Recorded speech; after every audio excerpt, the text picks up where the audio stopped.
Colin Powell, a former Secretary of State, dies at 84. Colin Powell, who served as Secretary of State during the presidency of George W. Bush and led the first Gulf War as chairman of the Joint Chiefs, has died at age 84 of complications from COVID-19, his family confirmed. Powell, the first African American to serve in both of those senior posts, died Monday morning. They said that he was fully vaccinated, but it's not clear what other underlying health issues may have played a part in his death. We want to thank the medical staff at Walter Reed National Medical Center for their caring treatment, the family said in a Facebook post. We have lost a remarkable and loving husband, father, grandfather, and a great American. The Army helped Powell find his path. Powell, the son of Jamaican immigrants, was born in Harlem and grew up in a working-class family in the South Bronx.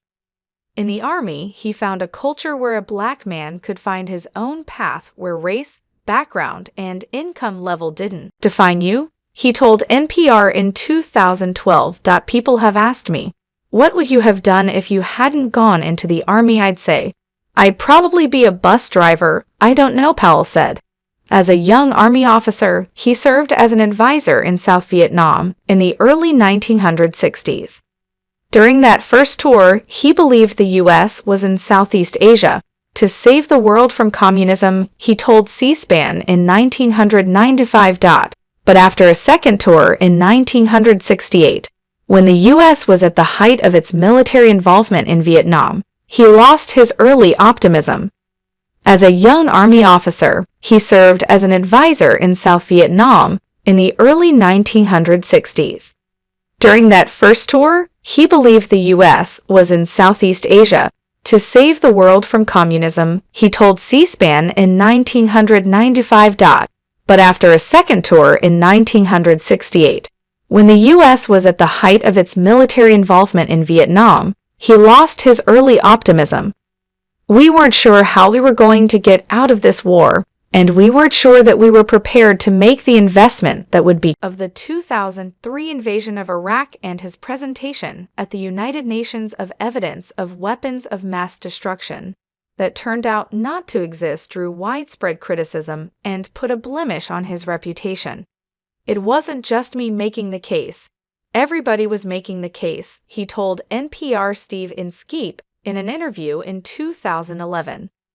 Even though my presentation, in many ways, was flawed, there was a lot of correct analysis in that presentation. It was based on a national intelligence estimate that the Congress had asked for and the CIA had provided, which is even more categorical than my subsequent presentation as to the existence of weapons of mass destruction.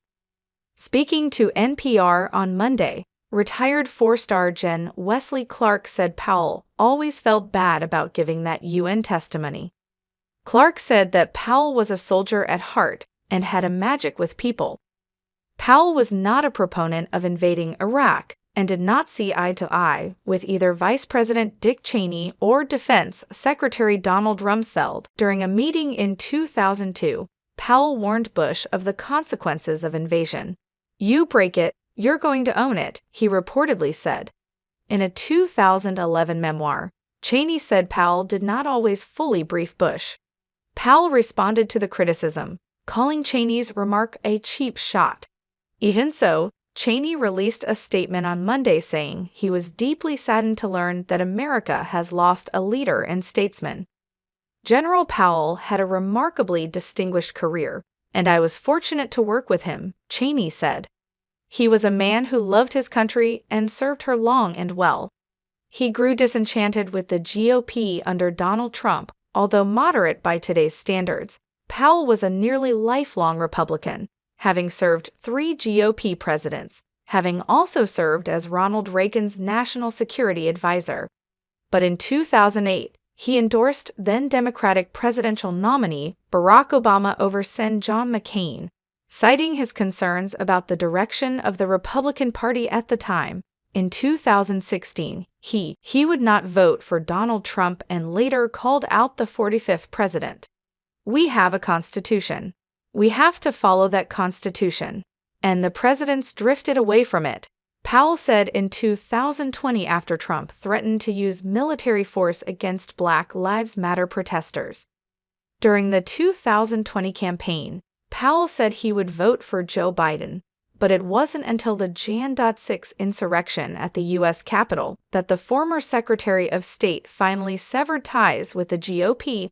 I can no longer call myself a fellow Republican, he told CNN Fareed Zakaria. I'm not a fellow of anything right now. I'm just a citizen who has voted Republican, voted Democrat throughout my entire career. Right now, I'm just watching my country and not concerned about parties, he said. Colin Powell, who shaped U.S. national security, dies at 84. Colin Powell dead at 84 due to complications from COVID-19. Nexstar, former Secretary of State Colin Powell has died due to complications from COVID-19, his family said in a statement shared on Facebook on Monday. He was 84. According to Powell's family, he was fully vaccinated and was receiving treatment at Walter Reed National Medical Center.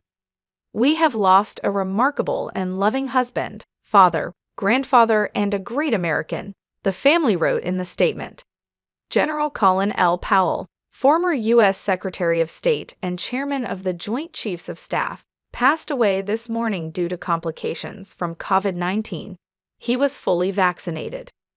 We want to thank the medical staff at Walter Reed National Medical Center for their caring treatment.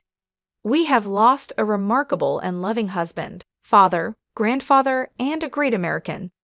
Powell was the first African American to serve as chairman of the Joint Chiefs of Staff and later U.S. Secretary of State, for which he was unanimously confirmed in 2001. As head of the Joint Chiefs of Staff, he oversaw the U.S. invasion of Panama and later the U.S. invasion of Kuwait to oust the Iraqi army in 1991.